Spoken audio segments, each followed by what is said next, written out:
파악하는 대공방첩 특수공작을 수행하셨습니다.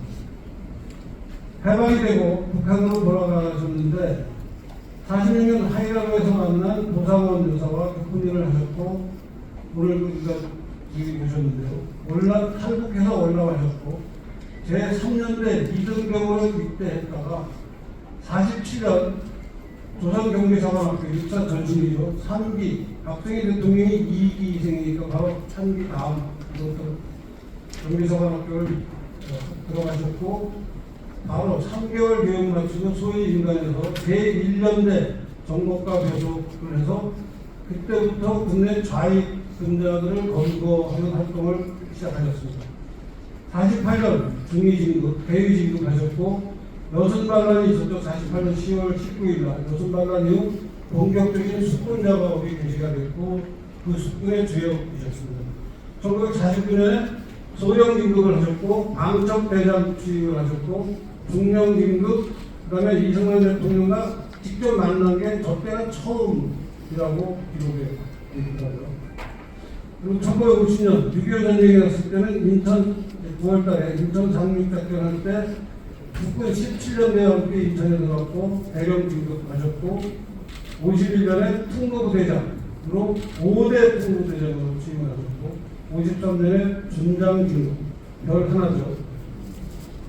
그리고 55년에 아까 잠깐 얘기했던 국내 비리, 원면 사건, 그다음에 축적자 이런 것들을 조사하고 그 보고서를 들고 출근하는 길에 암살을 당하십니다.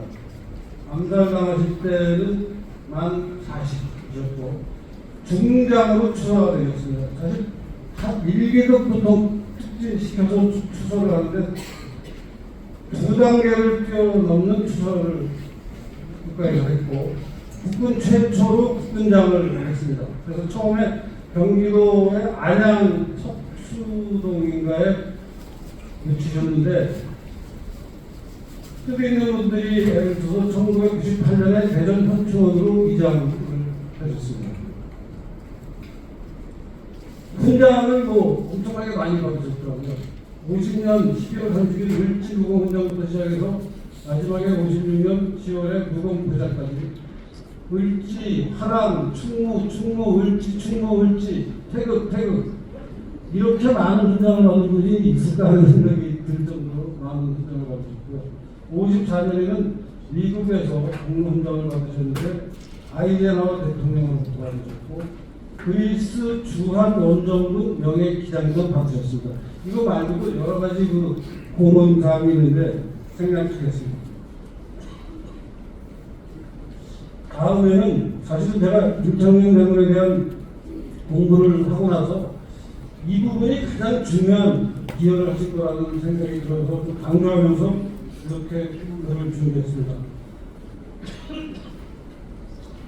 1948년 대한민국 건국과 함께 시작된 좌익의 도발은 4.3 제주폭동을 축소하려 해서 10월 19일 여순반란을 거쳐 마침내 1950년 6.25 전쟁을 맞아 절정에 이르렀습니다.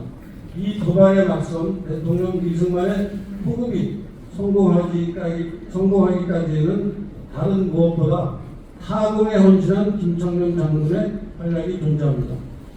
남노당 박헌영이 스탈린에게 전쟁을 승리해달라는 장담한 남한 인민의 환영, 북한에서 군대가 내려오면 남한 인민들이 환영할 거라는 그 장담은 김창룡 장군이 먼저 공격해서 군 내부의 수군 그리고 20만에 달하던 당시 남한사의 내부의 남노당을 괴멸시키는 작업을 하셨습니다.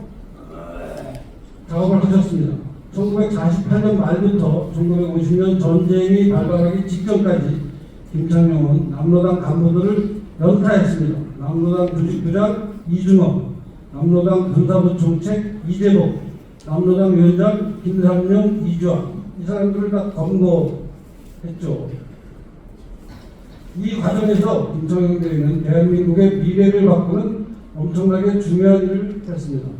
48년 11월 12일 박정희 소령을 검거한 일입니다. 남노당이 군에 잠입한 세포들에게 지령을 전달하는 중간 고리 역할을 하던 김영식 이중업의 비서입니다. 김영식의 비밀 물건을 압수해 해독한 성과였습니다. 수사와 재판 과정을 거치며 박정희는 사상적으로 전향했습니다. 이를 지켜보던 관련자 모두가 구명에 앞장섰습니다. 김창룡, 김한일, 백선엽, 김정년, 하우스만 등이 건의했고 대통령 이승만이 그 구명을 승인했습니다.